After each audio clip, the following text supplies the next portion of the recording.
Hop, ouais. Super. Bonsoir à tous et à toutes. Moi, je suis ravie de vous accueillir dans notre super auditorium, Les Échos, Le Parisien. Merci d'être venu jusqu'à nous. Donc, on va avoir des super échanges sur comment la donnée peut devenir votre meilleur atout pour réussir. On va avoir beaucoup franchement, plein d'infos, plein de témoignages, des anecdotes. En tout cas, je compte sur mes intervenants pour en faire. Mais peut-être avant de se lancer dans ce débat et d'avoir tous vos retours d'expérience, je vais laisser la parole à Bruno Jambard, donc vice-président Opinionway, qui va nous présenter une étude là qui est exclusive et qui va nous donner pas mal de chiffres. Merci, bonsoir à tous. Effectivement, on a réalisé pour Infogreffe une enquête auprès des néo-entrepreneurs, donc qui ont été interrogés très récemment, puisque vous allez voir, les données sont du mois de septembre. Ils ont été interrogés du 5 au 17 septembre. Un échantillon représentatif des néo-entrepreneurs, c'est-à-dire de chefs d'entreprise qui ont créé leur entreprise il y a moins de 5 ans. Et que l'on a interrogé sur ces questions de la donnée, de leur utilisation. Et en fait, on a découpé la présentation des résultats de cette enquête en 3 parties qui correspondent un peu aux 3 moments d'échange qu'on aura avec les intervenants sur ces sujets. Le premier point et les premiers résultats que l'on a observés concernent la manière finalement dont ils utilisent les données.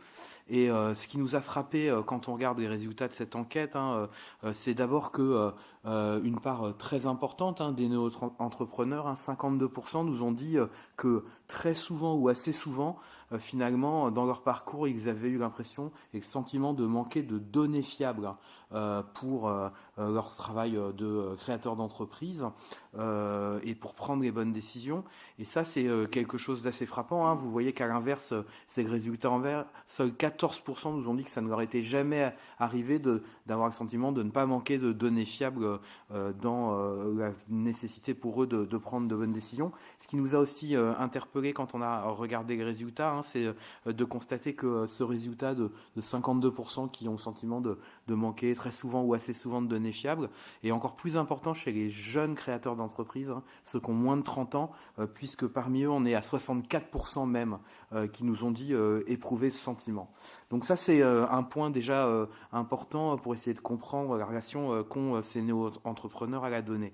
La deuxième chose qu'on a voulu mesurer, c'est finalement d'essayer de comprendre l'utilisation de la donnée, comment elle est jugée en termes d'importance. Et on voit à travers cette question qu'elle est jugée vraiment importante par les entrepreneurs. On a testé 7 domaines dans lesquels on leur demande si la donnée permet un certain nombre de choses. Et sur ces 7 domaines, en moyenne, les répondants en ont cité 5,5, donc un taux très important de réponse.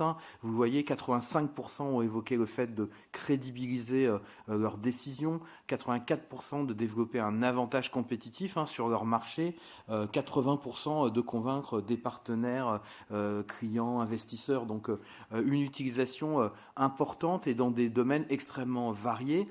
Et cette moyenne de 5,5, là encore, on retrouve le même phénomène que tout à l'heure. Si on regarde les jeunes entrepreneurs, ceux qui ont moins de 40 ans, le nombre de citations moyen est de 5,8, même il est encore supérieur. Il est aussi supérieur parmi les entrepreneurs qui aujourd'hui ont des salariés dans leur entreprise. Et donc là aussi, c'est important à souligner, c'est non seulement une importance accordée à la donnée, mais une utilisation assez large et assez importante de leur point de vue. Et puis, dernier point sur cette première partie des résultats de l'enquête, pour essayer de comprendre finalement si la donnée est avant tout utilisée dans une logique un peu de stratégique, rationaliser les décisions. Vous voyez que c'est le cas pour 61% des néo-entrepreneurs, mais on a aussi également pour 39% une utilisation de la donnée qui sert à justifier en fait un certain nombre de décisions qui sont prises, argumentées par exemple sur la stratégie déjà élaborée. Donc on voit que là aussi il y a une complexité dans la manière dont la donnée est utilisée aujourd'hui par les néo-entrepreneurs et qu'il n'y a pas, je dirais, une seule manière d'aborder ce sujet par les créateurs d'entreprises.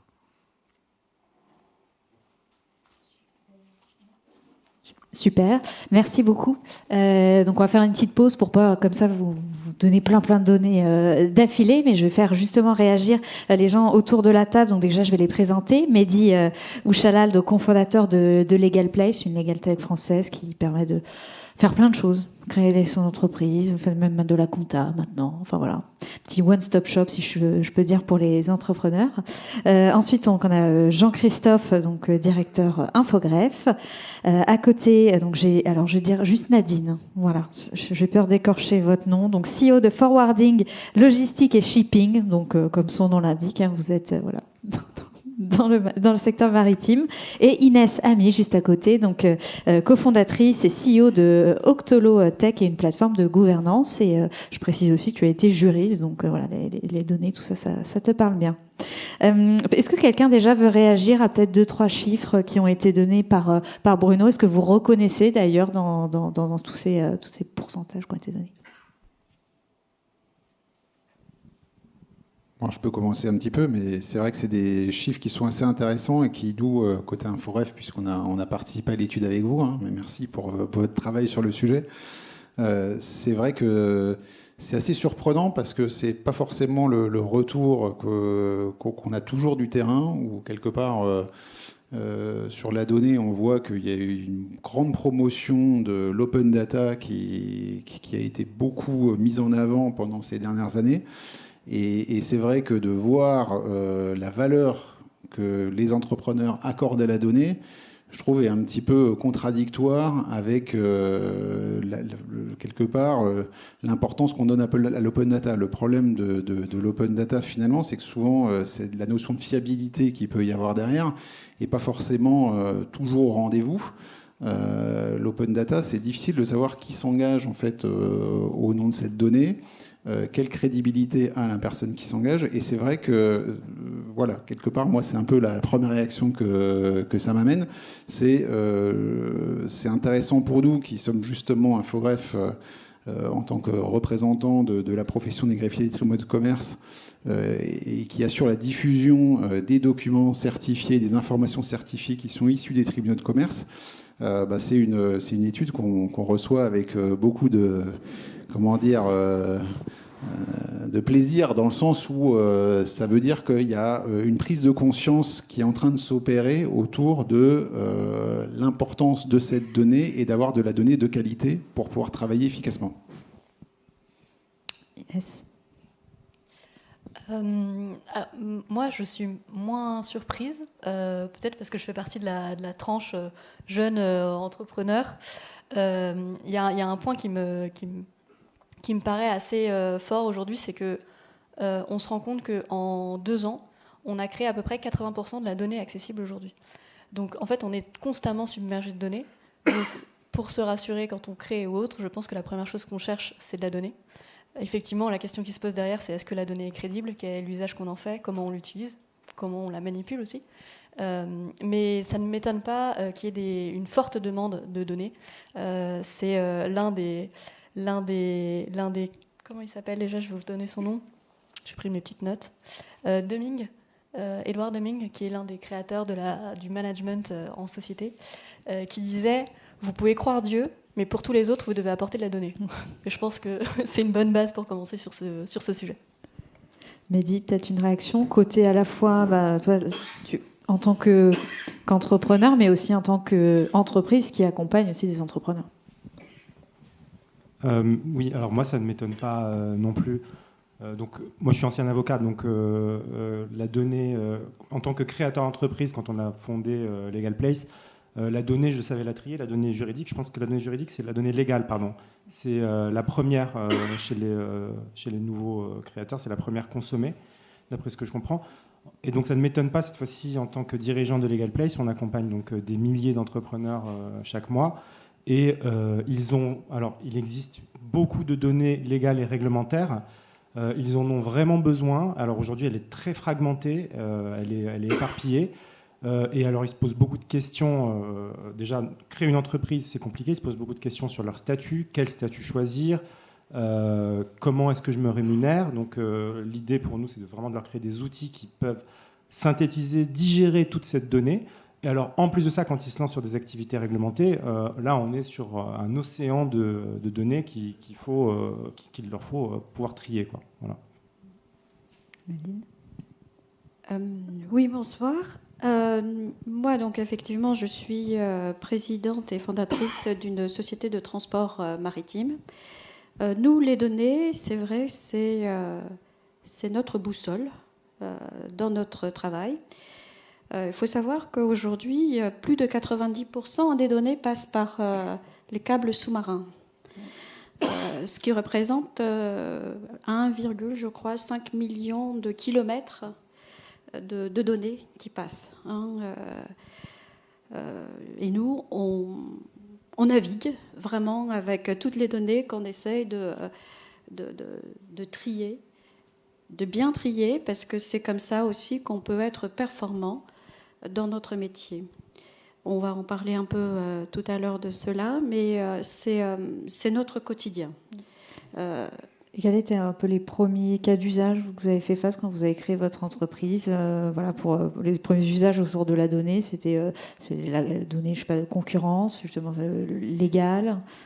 Alors l'usage en fait des données qu'on a prises. Alors là-dessus, quand on a commencé, donc la société aujourd'hui il y a 10 ans, mais là-dessus, moi je dis toujours qu'il y a l'humain qu'il faut tenir compte.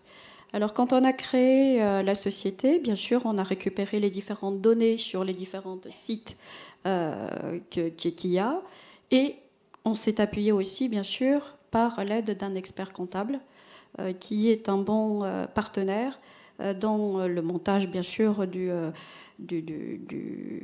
business plan, des recherches des clients, pour pouvoir donc dire est-ce que l'entreprise va être performante ou pas. Moi, je dis que les données sont très importantes, effectivement, mais il faut toujours qu'il y ait l'humain derrière. Parce qu'il ne faut pas toujours tenir compte des données et prendre comme élément moteur. Pourquoi ? Parce qu'en fait, dans les données, et c'est là qu'on arrive à dire, tout n'est pas juste. On peut avoir énormément de données, mais il faut bien les trier. Et ça, s'il n'y a pas l'humain derrière, ça ne fonctionne pas. Parce que l'humain, avec le discernement, lui va pouvoir donc dire « Ok, ça c'est bon, ça c'est pas bon ». Alors j'ai pris une phrase que j'ai demandé à ChatGPT d'ailleurs. C'est pas de moi cette phrase. Parce que quand il dit, elle dit, pardon, la donnée ne crée pas la performance. Ce sont les femmes et les hommes qui la transforment en intelligence. Donc, et ça dit tout, en fait, dans le traitement des données. Et quels ont été peut-être un peu les freins que vous avez pu rencontrer quand vous avez créé vos boîtes sur l'exploitation justement des données? Bon, déjà, pas forcément à la création, hein, mais d'une manière générale dans l'usage de la data, c'est la fragmentation de la donnée. Elle est dispersée, elle peut être périmée en plus. Donc voilà, l'idée c'est vraiment de comment est-ce que j'arrive à la regrouper, à l'organiser. Après, dans toute cette masse de données, le deuxième frein que je verrais, c'est vraiment le fait qu'elle soit à l'état brut. C'est comme du pétrole, un baril de pétrole, ça ne vous sert pas à grand-chose, hein, il faut le raffiner.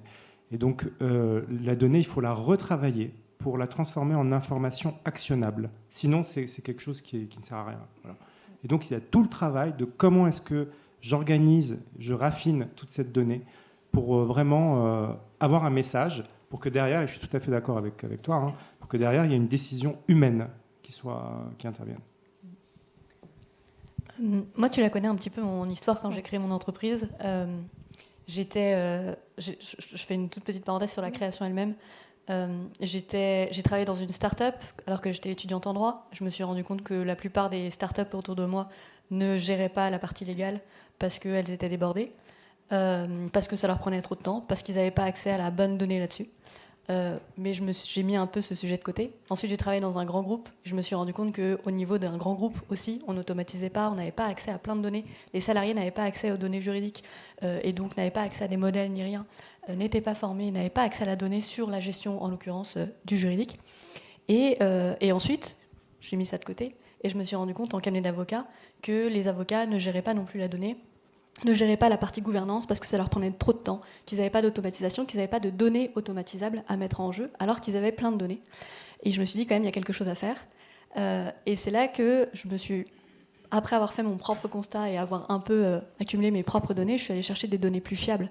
Donc je suis allée voir au niveau déjà de la loi, qu'est-ce qui était autorisé ou pas. Donc pour ça, il y a des sites aujourd'hui légaux qui permettent, on a l'Assemblée nationale, mais on a plein de sites qui permettent d'accéder à la donnée.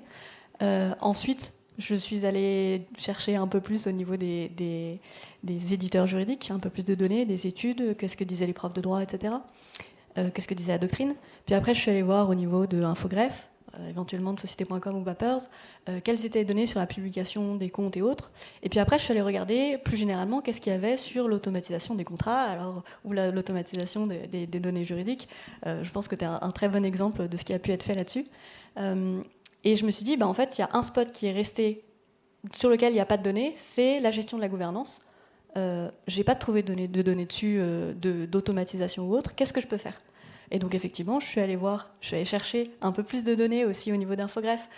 Quel statut est-ce qu'il y a dans la plupart des entreprises ? Quelles études il y a pu avoir dessus ? Quel était l'état de la concurrence ? Quel était l'état du marché ? Quel était l'état aussi dans d'autres pays ? Je suis allée voir chez Carta, par exemple, aux États-Unis et autres.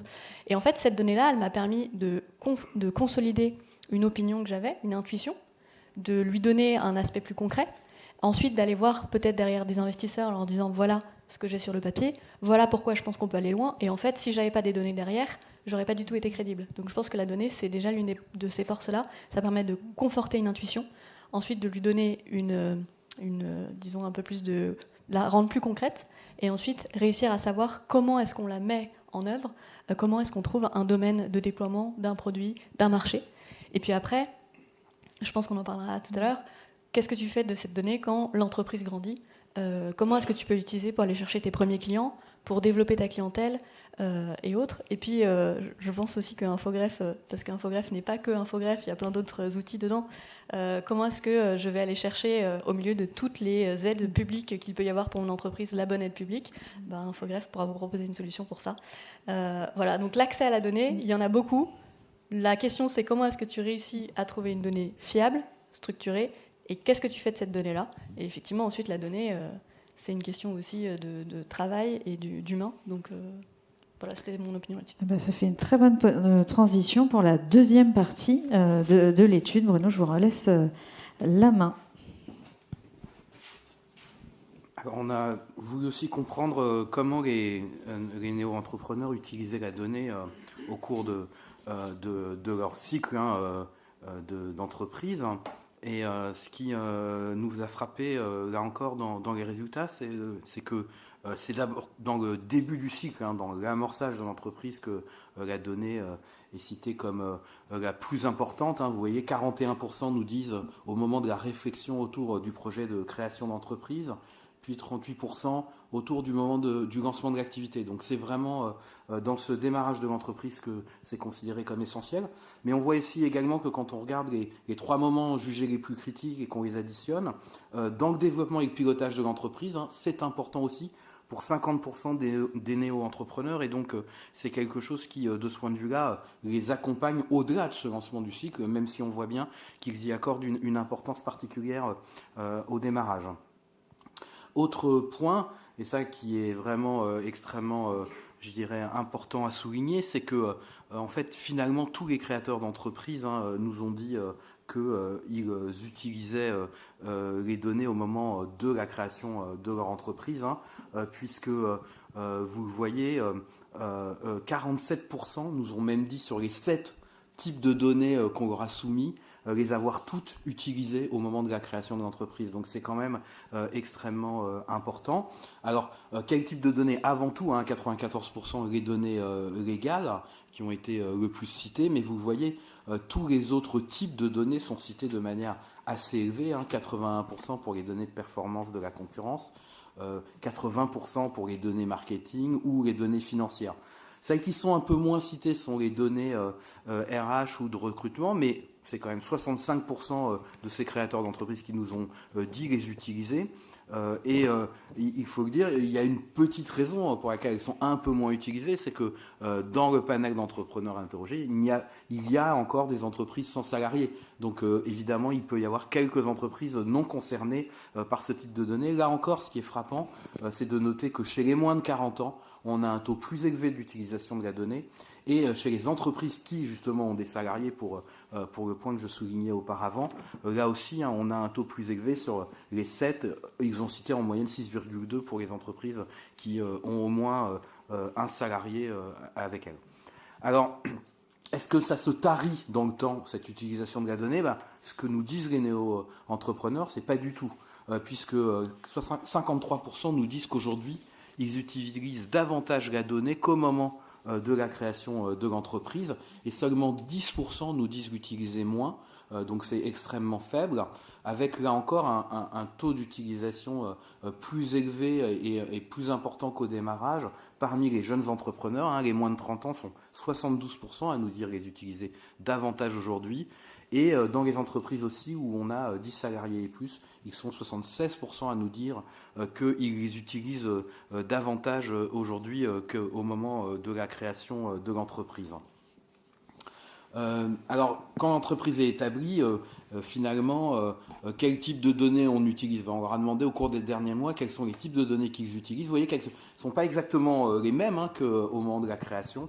Aujourd'hui, à 80%, ils utilisent des données marketing, 79% des données technologiques ou numériques, 78% encore des données légales, 76% des données de performance de la concurrence et des données financières, là aussi à 76%. Là encore, ce qui est frappant, c'est que plus d'un tiers des néo-entrepreneurs, 35% nous ont cité l'ensemble de ces 7 types de données et nous ont dit les utiliser et les avoir utilisés au cours des derniers mois, et avec toujours ce phénomène d'importance particulière chez les entrepreneurs qui sont les plus jeunes et qui ont des salariés. On a essayé finalement de résumer ce parcours de la donnée dans le parcours de l'entreprise. Vous avez sur ce graphique, plus on est vers le haut du graphique, plus on est sur des données qui ont été utilisées de manière importante au moment de la création de l'entreprise, et plus on va vers la droite, plus on est sur des données qui sont utilisées et qui ont été utilisées au cours des 6 derniers mois. Et ça permet de voir que vous avez un certain type de données, comme les données légales, qui au démarrage de l'entreprise ont vraiment une domination en termes de type d'utilisation des données. Elles restent importantes au moment plusieurs mois ou années après, mais elles sont rattrapées par d'autres types de données en termes d'utilisation, qui sont celles concernant le marketing, les données financières et de financement, ou les données de performance de la concurrence. Et on voit bien que ce sont finalement les données économiques qui se distinguent un peu dans ce schéma, qui sont plutôt utilisées au moment du lancement de l'entreprise et un peu moins au fil du temps, et notamment quand l'entreprise prend son envol. Merci beaucoup. Jean, une réaction ? Oui, beaucoup de choses à dire sur le sujet. Moi, j'entends tout ça, et je pense qu'on est dans une société qui se digitalise et donc qui met à disposition de plus en plus de données. Je pense que ça interpelle beaucoup. J'ai beaucoup aimé l'intervention d'Inès, et je pense qu'il est important aussi de se rendre compte que derrière la donnée, il y a des décisions à prendre qui sont de nature humaine, d'entrepreneurs, de dirigeants d'entreprise. Et la donnée, finalement, ne doit être qu'un support à cette prise de décision. Et dans ce contexte, et c'est là où je rebondis aussi un peu sur ce qu'a pu dire Mehdi, je pense que la notion de qualité de la donnée, elle est hyper importante, parce que finalement, mieux vaut un jeu de données plus réduit, mais qui soit d'une qualité élevée, qu'une quantité astronomique de données qui n'a aucune qualité et dont on ne peut finalement rien faire, ou en tous les cas qui va nous orienter, on va dire qu'il va mal nous orienter dans le brouillard parfois dans lequel on est quand on doit prendre des décisions en univers incertain. Et donc c'est un petit peu la réaction que m'inspire ce slide, où à la fois je suis positivement finalement interpellé par l'importance que les entrepreneurs donnent dans la donnée sur du long terme, et en même temps j'ai parfois l'impression de percevoir une sorte dans le fait d'y accorder aussi, et de le citer un petit peu à tout va, une forme d'essayer de se raccrocher finalement à des éléments qui peuvent, où ils pensent trouver des réponses qu'ils n'auront pas forcément sur de la donnée brute, et surtout si elle n'est pas de bonne qualité, quoi. Nadine, alors vous, est-ce que cet usage de la donnée a beaucoup évolué au fil du temps ? Oui, complètement. Et je peux dire que les données, enfin la donnée nous aide et nous propulse beaucoup. Ça accompagne bien sûr dans notre activité, parce qu'aujourd'hui, effectivement, donc mon entreprise, nous transportons des marchandises pour le compte des clients français et étrangers à travers le monde entier. Donc, on traverse les différentes mers. Donc avec peu de personnel, mais il faut donc c'est un métier de service, et aujourd'hui avec ce métier de service on est connecté par différents types de plateformes avec nos prestataires, donc les douanes, les ports, les compagnies maritimes, etc. Donc il faut toujours en tout cas donner au maximum des informations fiables, et donc c'est là où c'est très important aussi pour nos clients à travers ces différentes données. J'ai eu une petite anecdote. Une fois, un client qui m'appelle tout affolé. Où est mon conteneur ? Je le vois plus. Bon, parce qu'effectivement, aujourd'hui, tout le monde peut se connecter avec son numéro de conteneur sur un site de compagnie maritime. Et puis effectivement, l'information qui a été donnée n'était pas... Il manquait encore quelque chose, parce que ce n'était pas donné en temps T. Alors nous, comme on a aussi plusieurs possibilités de vérifier des données avec les positions de navires par AIS, avec les transpondeurs, donc on a regardé dans notre bureau où est le bateau sur lequel était prévu charger le conteneur. Et effectivement, qu'est-ce qui s'est passé ? On a vu, comme il y avait un cyclone, le bateau a été mis en protection à un endroit.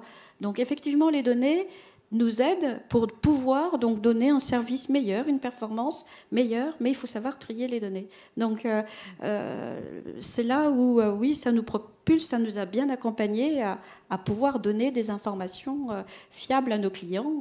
Et c'est notre métier de donner un service, comme on dit, on essaie de vendre le bonheur, en tout cas, à nos clients. Pareil, Mehdi ?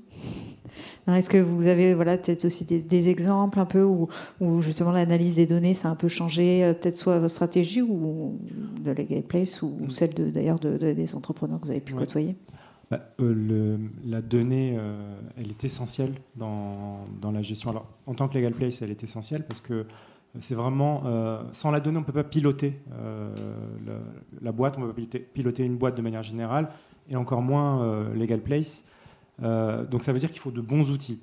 Alors, attention, je parle vraiment de données opérationnelles, parce qu'il y a la donnée externe, qui est celle dont on parle, donc la juridique, la donnée de concurrence, celle qu'on peut aller chercher à l'extérieur, qui va nous permettre d'avoir une appréciation des règles et des comportements, etc. Et après, il y a la donnée que nous, on collecte, la donnée interne.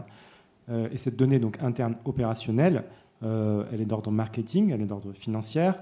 Et après, c'est les comportements de nos clients et les comportements après de nos interactions avec nos clients.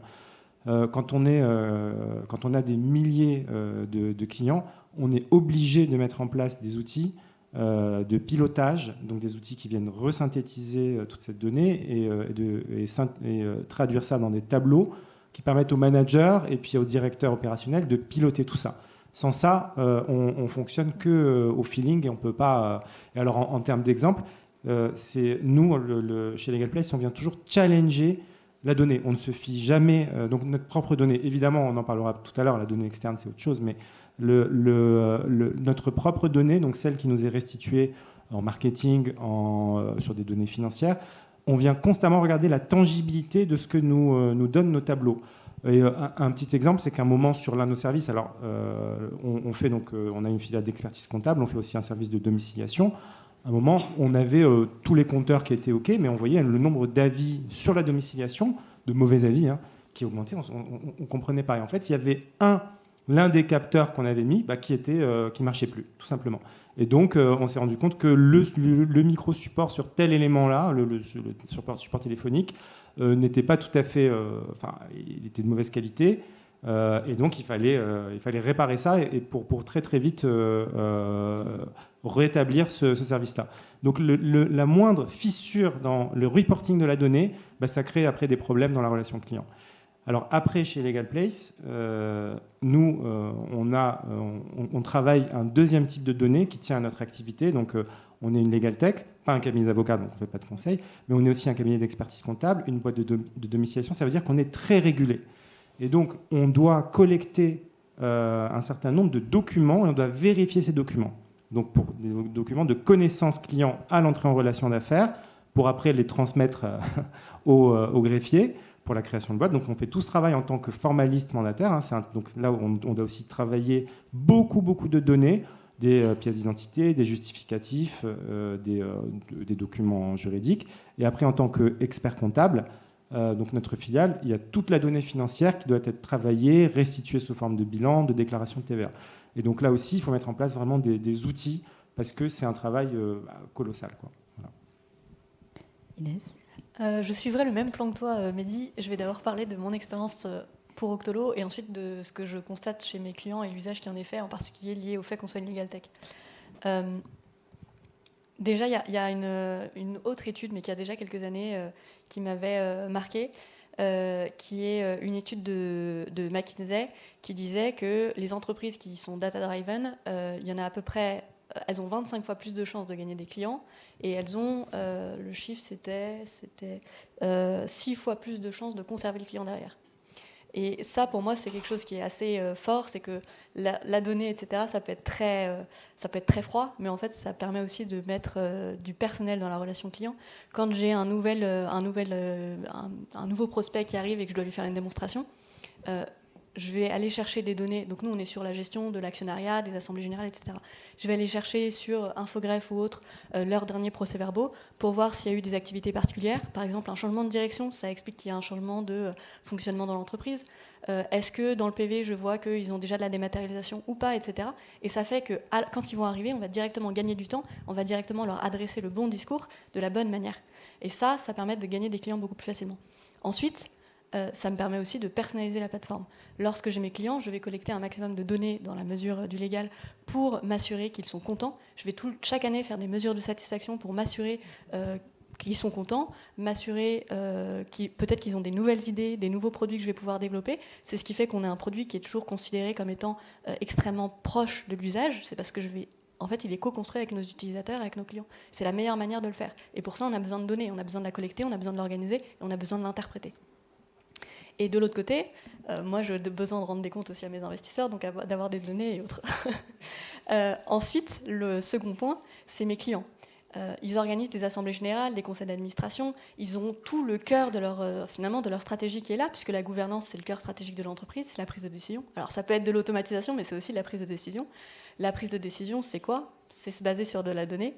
Parce qu'en fait, une personne sans données, c'est juste une personne qui a une opinion. Et ça ne marche pas forcément très bien devant un conseil d'administration.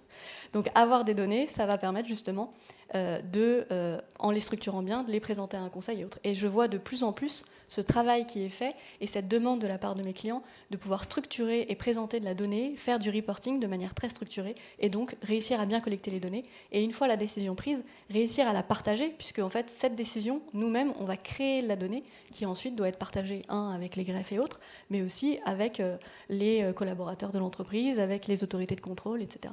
Donc la donnée, effectivement, je la vois évoluer et grâce à cette utilisation de ma plateforme par des entreprises de toute taille, je vois aussi cet usage dans le temps qui se fait. Et effectivement, c'est un constat qui est global. Une entreprise qui fonctionne, c'est une entreprise qui se base sur la donnée. Et donc, c'est pas parce qu'on grandit qu'on ne se base plus sur de la donnée. À l'inverse, comme le disait Mehdi, plus on a de clients, plus on a d'utilisateurs, plus on a de données à traiter, à organiser et à considérer. Oui, on va passer à la troisième et dernière partie de cette étude. Et là, on va parler, je pense, sujet préféré, la fiabilité, là, cette fois-ci, de la donnée. Je vous laisse la parole. Oui, effectivement, on voit bien que le sujet de la fiabilité, vous l'avez déjà évoqué dans les premiers échanges, c'est un sujet important. Et ce qui est extrêmement frappant dans l'enquête, c'est que d'abord, 91% des néo-entrepreneurs qu'on a interrogés nous ont dit avoir déjà rencontré au moins une difficulté avec l'utilisation de la donnée. Donc ils sont attachés, ils trouvent que c'est important d'utiliser des données, ils ont conscience des enjeux. Ça ne veut pas dire pour autant qu'ils ne sont pas confrontés à un certain nombre de freins et de difficultés rencontrées. Alors quand on regarde le type de difficultés rencontrées, ça aussi c'est intéressant, 69% finalement citent des difficultés qui sont plutôt des difficultés d'identification de la donnée. La première difficulté rencontrée, 41%, c'est identifier des sources de données fiables. Donc cette question de la fiabilité de la donnée, elle a déjà surgi dans le débat, mais on voit bien qu'elle est aussi extrêmement importante pour ces créateurs d'entreprises.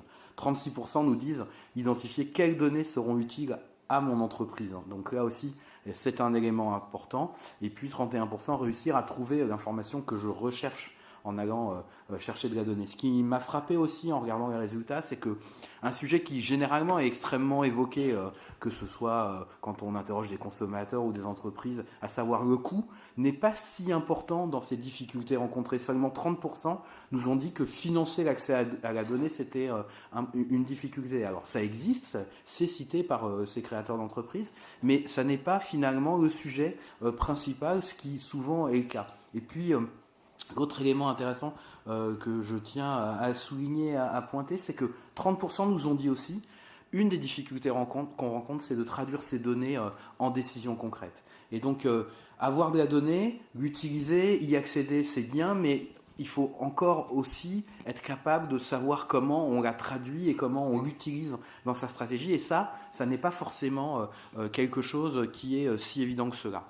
Et puis, pour finir sur les résultats de cette étude, on a voulu aussi comprendre finalement comment ils se positionnaient par rapport à cette question de la fiabilité de la donnée et comment ils répondaient à ce sujet. Alors, vous voyez, seulement 20% finalement nous ont dit que comme toutes les données ont un biais, on retrouve des biais, finalement je ne cherche pas à valider leur fiabilité. Donc on voit bien que ceux pour lesquels le sujet de la fiabilité n'est pas important, sont quand même très minoritaires.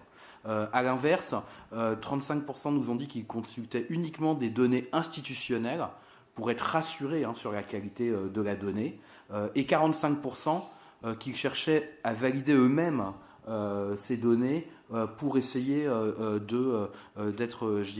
d'avoir une certitude dans le type de données qu'ils utilisent. Donc on voit des attitudes finalement aussi assez diverses dans l'utilisation de la donnée, dans le rapport à cette question de la fiabilité de la donnée auprès de ces néo-entrepreneurs qu'on a interrogés. Merci. Jean, il y a encore un peu de travail. Oui, il y a du travail, effectivement. Je crois que la notion de fiabilité, de données certifiées, est encore une notion où il y a besoin de continuer à expliquer les différences qui peuvent exister. Effectivement, je vais me permettre, on est en petit comité, de raconter une anecdote, mais il y a 2 ou 3 semaines, je suis allé faire un rendez-vous client, ça m'arrive aussi, et de rencontrer des personnes d'une grande banque qui travaillent dans la conformité. Et j'étais assez surpris en fait que des gens qui travaillent depuis 10, 15, 20 ans dans ce secteur-là avaient finalement une méconnaissance de la différence des données qui pouvaient être issues du guichet unique et de l'INPI comparée à celle qui est issue des greffes des tribunaux de commerce. Et effectivement, on en revient à la thématique et de finalement la source de la donnée et la qualité des personnes et des institutions qui les certifient. Et c'est vrai que cette méconnaissance de certains acteurs qui sont censés justement bien maîtriser ces sujets-là était assez surprenante pour moi et me fait dire, et ça rejoint ce que dit l'étude, qu'il y a quand même un gros travail et que les gens sont demandeurs finalement de pouvoir avoir des formes de labels autour des données qui doivent être utilisées, mais que beaucoup de gens sont finalement assez perdus par rapport aux messages qui sont envoyés et de toute la donnée qui est disponible. C'est vrai qu'on vit dans un monde où énormément de données sont disponibles et on a parfois du mal à savoir quelle donnée est plus crédible qu'une autre. Et je pense que c'est alors notre rôle, notamment côté Infogreffe, avec la profession des greffiers des tribunaux de commerce, que de défendre aussi la qualité de nos données et de celles qu'on est capable de produire à notre niveau. Mais d'une façon plus générale, je pense qu'on voit bien qu'il y a une forme les gens se sentent un petit peu perdus par rapport à cet amas de données sans forcément savoir bien se guider au milieu de tout ça. Nadine, peut-être que oui. Par rapport à la source comme caution de fiabilité de la donnée, effectivement, dans notre métier du transport maritime et comme dans d'autres métiers assez stratégiques, on a aussi à faire face à la malveillance. Et donc ça, c'est un autre élément assez... Enfin, c'est un enjeu majeur dans notre métier. On fait face beaucoup à la cybersécurité. Bon, il y a maintenant d'ailleurs une nouvelle, un règlement NIS 2 pour se protéger et signaler dès qu'on a des incidents. Et en tant que chef d'entreprise, nous, on a de devoir de vigilance vis-à-vis des collaborateurs pour l'utilisation en fait des données. Donc, on fait des formations spécifiques, donc avec des entreprises informatiques et autres pour prendre les bons relais. Comment aussi utiliser les datas, les données, comment sauvegarder nos mots de passe, quel outil utiliser parce qu'on va sur différentes plateformes. Donc tous ces éléments-là, sont des disciplines, sont des formations qu'on donne à nos collaborateurs et c'est très important. Parce que les données, mine de rien, c'est donc des valeurs très importantes. Enfin, c'est aussi une richesse donc, qu'on essaie de protéger comme quand on transporte un conteneur. Donc, on fait attention. Alors, comment on fait le tri? Comment on sait qu'on a des données bien fiables, Mehdi? Alors, je reviens sur le type de données qu'on traite. S'agissant des données de compliance, nous, on n'a pas le choix. On est obligé d'avoir de la donnée certifiée.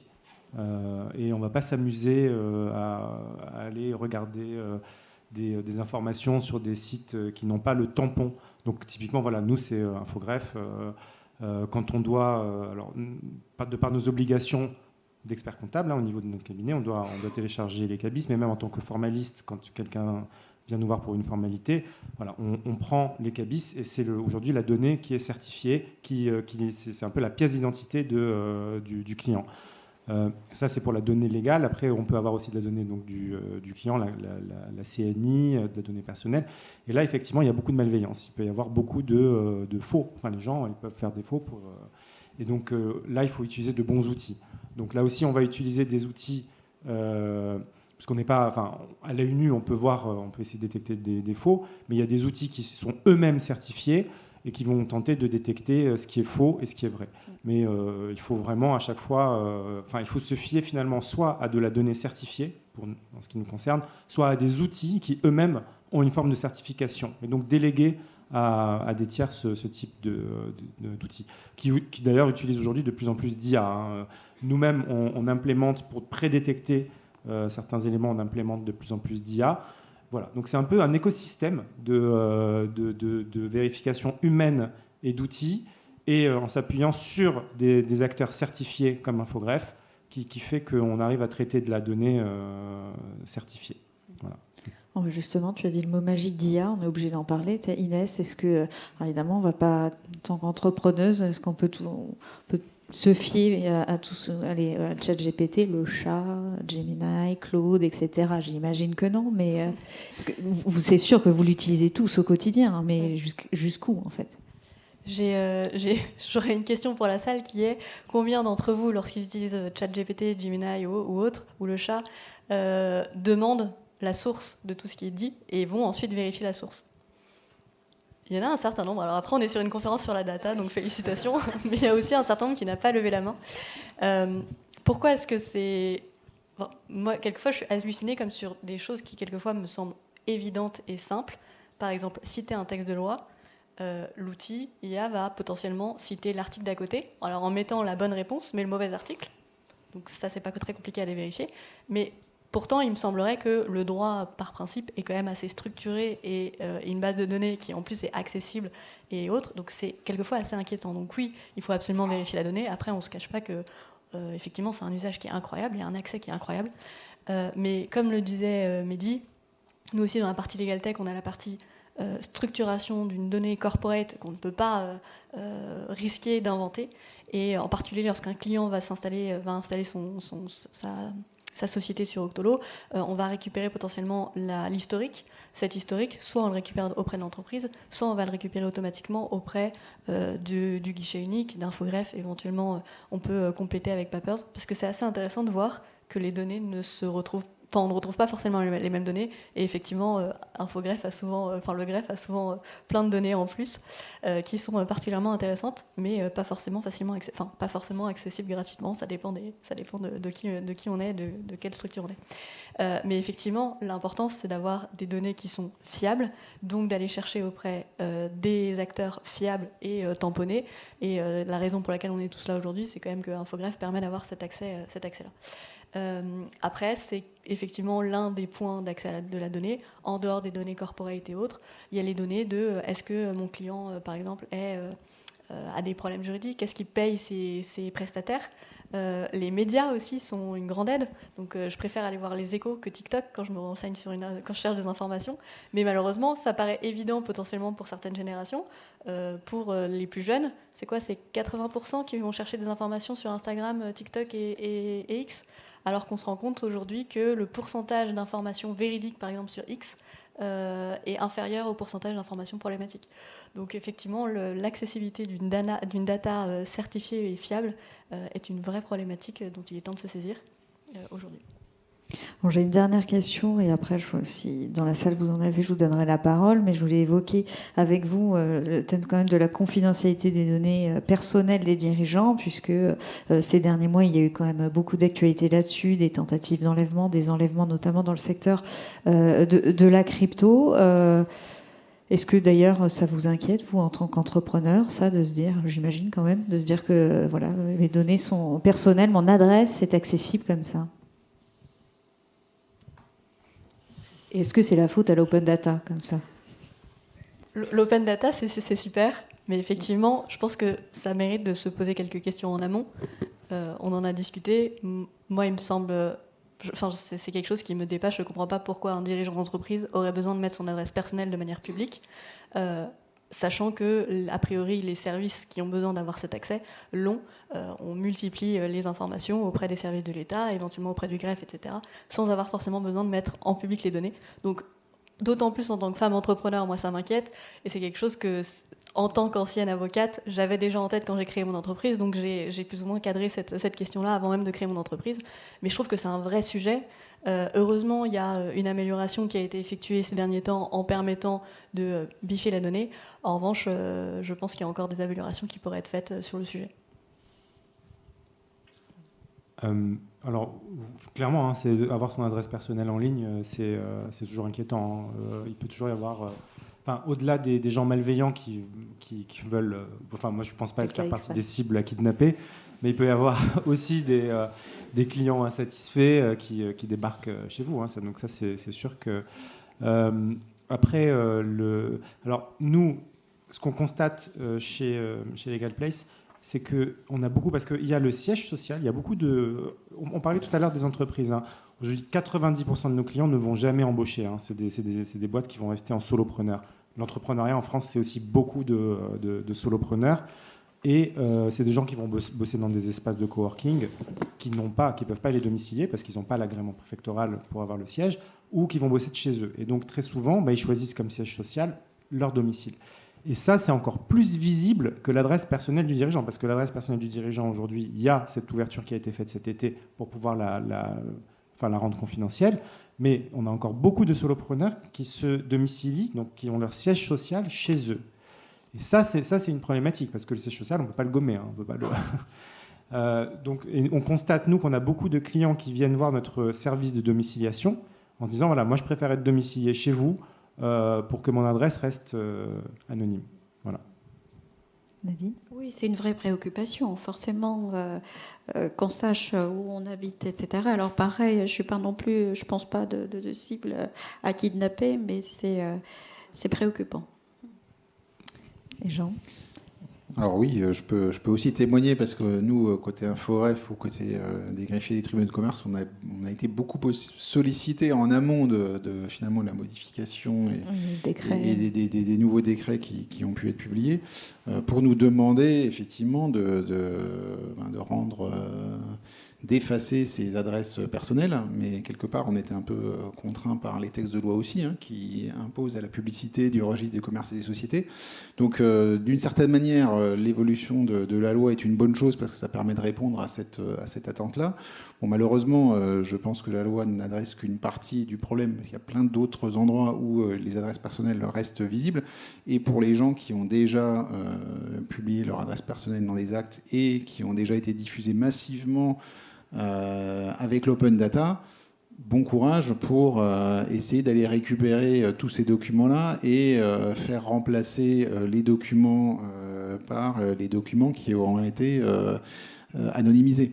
Donc voilà, et donc effectivement l'open data malgré tout a créé finalement cette situation qui va être difficile de corriger, en tous les cas pour l'historique.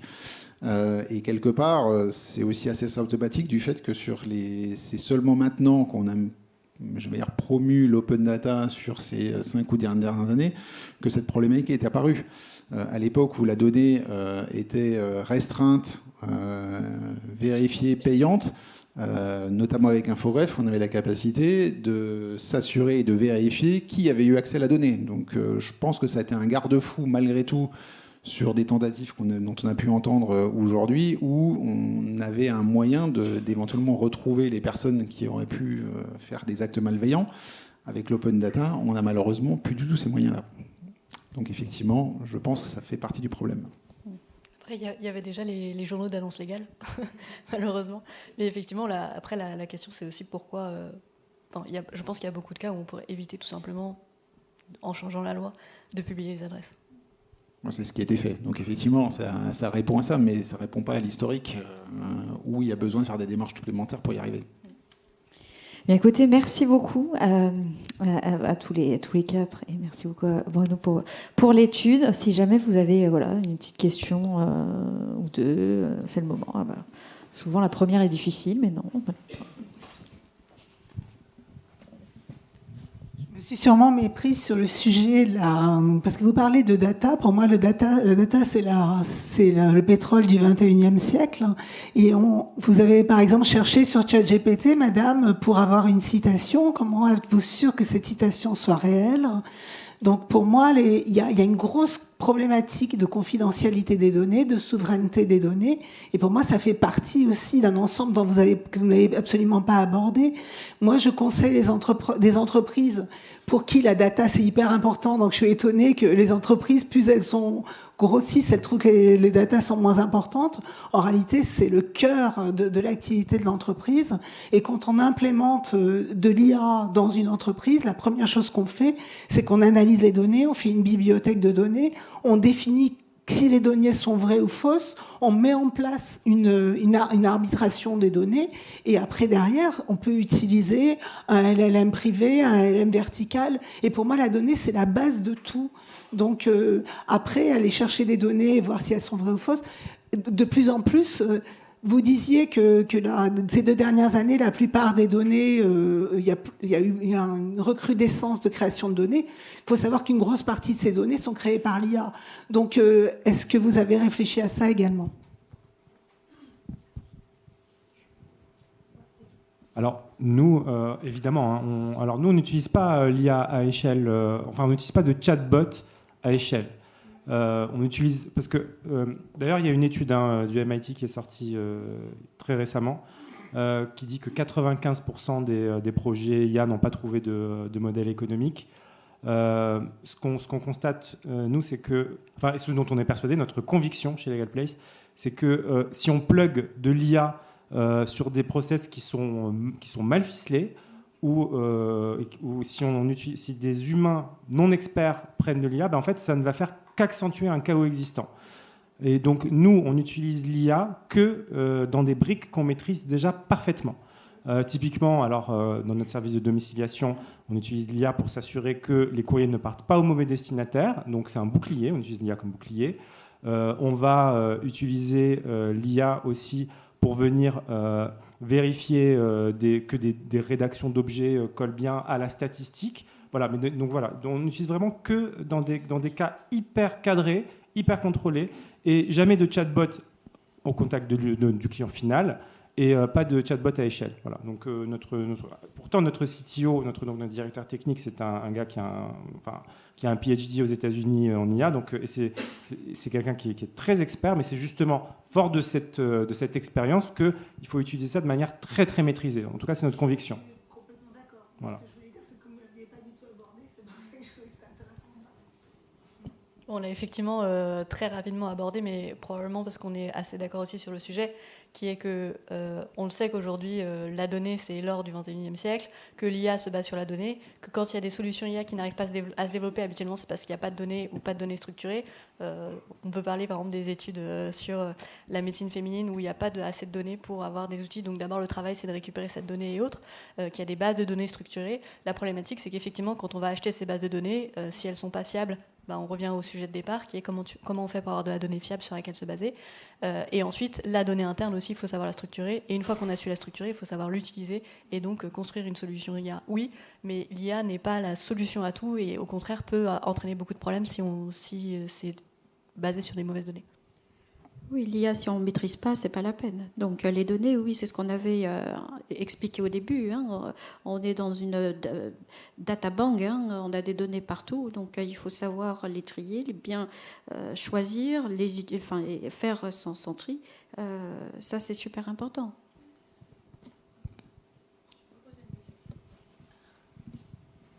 Bonsoir à tous, je m'appelle Denise Ramos-Guimarães. J'ai une petite question sur les études qui étaient faites, parce qu'on parle beaucoup de données, et je voudrais savoir quel type de données vous faites référence, et pour quel type de créateurs d'entreprise, en fait, parce que je pense qu'il y a un sens très large, et voilà, donc c'est plus orienté à ça, en fait. Quel type de données qu'on dit qu'on ne peut pas faire confiance, qu'elles ne sont pas fiables? Et pour quel type de créateur d'entreprise, s'il vous plaît? Merci. Alors, sur la cible, c'est tout type d'activité. Donc, c'est des créateurs d'entreprises dans tous les domaines. On n'a pas segmenté sur des domaines spécifiques. Et donc, simplement, le critère, c'était que leur entreprise devait avoir moins de 5 ans. Donc, évidemment, ça veut dire que ça exclut une partie des créateurs, ceux qui ne passent pas ce cap des premières années. On sait que c'est une part importante. Mais en revanche, ça comprend dans l'ensemble de l'échantillon, à la fois des entreprises qui ont grandi, qui ont embauché des salariés, mais aussi des entreprises qui sont restées avec une seule personne, hein, des entreprises individuelles. Donc ça, c'est la première chose. Et sur le type de données, on a testé différents types de données. Hein, encore une fois, des données légales, aux données marketing, aux données... et on les a interrogés sur ces domaines-là. Alors sur la dernière question qui concernait la manière dont finalement ils se comportent face à cette question de la fiabilité, on n'a pas détaillé par type de données. On a voulu avoir un regard un peu général sur leur comportement et sur leur attitude. Et on voit bien, d'ailleurs, à travers les résultats, que c'est de toute façon très divers. Donc, évidemment, ça ne doit pas être exactement forcément le même comportement sur les différents types de données, entre des données légales et des données marketing ou des données financières. Mais on voit que de toute façon, il n'y a pas, je dirais, une attitude générale et qui représenterait l'ensemble de ces entreprises et de ces néo-entrepreneurs, mais que c'est beaucoup plus de la diversité. Et je dirais que c'est aussi face à l'arrivée massive des données auxquelles ils font face, c'est aussi, ils apprennent un peu en marchant de toute façon eux-mêmes.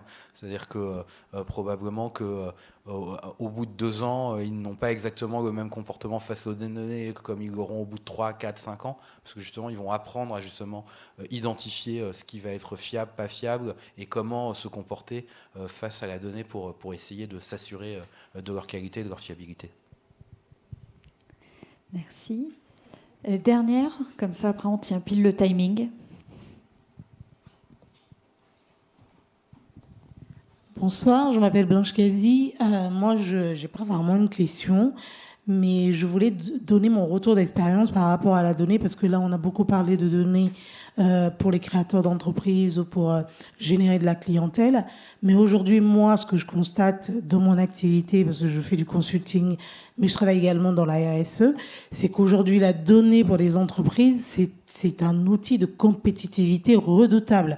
Ça va nous permettre de faire du suivi d'indicateurs qui va nous permettre d'obtenir des labellisations, qui va nous positionner sur des certifications très prestigieuses, qui vont justement ouvrir la voie à de la nouvelle clientèle, puisque ces certifications-là vont crédibiliser l'entreprise, mais pour que l'entreprise en arrive là, elle a besoin de collecter, de suivre sa donnée et de la centraliser pour qu'elle puisse, elle, devenir une sorte de livre ouvert pour les gens qui ne connaissent pas cette entreprise. Et à travers ces données, ces personnes-là font confiance à l'entreprise parce que d'autres organismes ont labellisé ces entreprises, ont certifié que la donnée collectée, la donnée traitée, la donnée triée, elle est fiable et qu'on peut aller en toute confiance faire du business avec cette boîte. Donc aujourd'hui, je rejoins l'avis de madame qui a posé sa première question.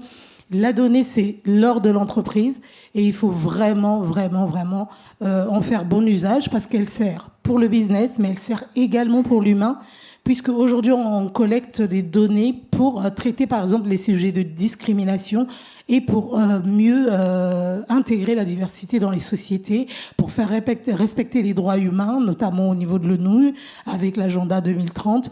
C'est vraiment des sujets très importants qu'il ne faut pas limiter juste à la création d'entreprises et à la multiplication du business. Voilà. Je voulais juste apporter ce retour-là d'expérience. Merci. Bien, merci beaucoup. Et puis, je vais clôturer. De toute façon, vous pouvez continuer à poser vos questions. Juste dehors, il y aura un petit cocktail, je crois, si je ne dis pas de bêtises. Oui, Anne, c'est bon. Donc voilà, donc n'hésitez pas. Merci beaucoup, en tout cas, d'être resté jusqu'au bout. Merci.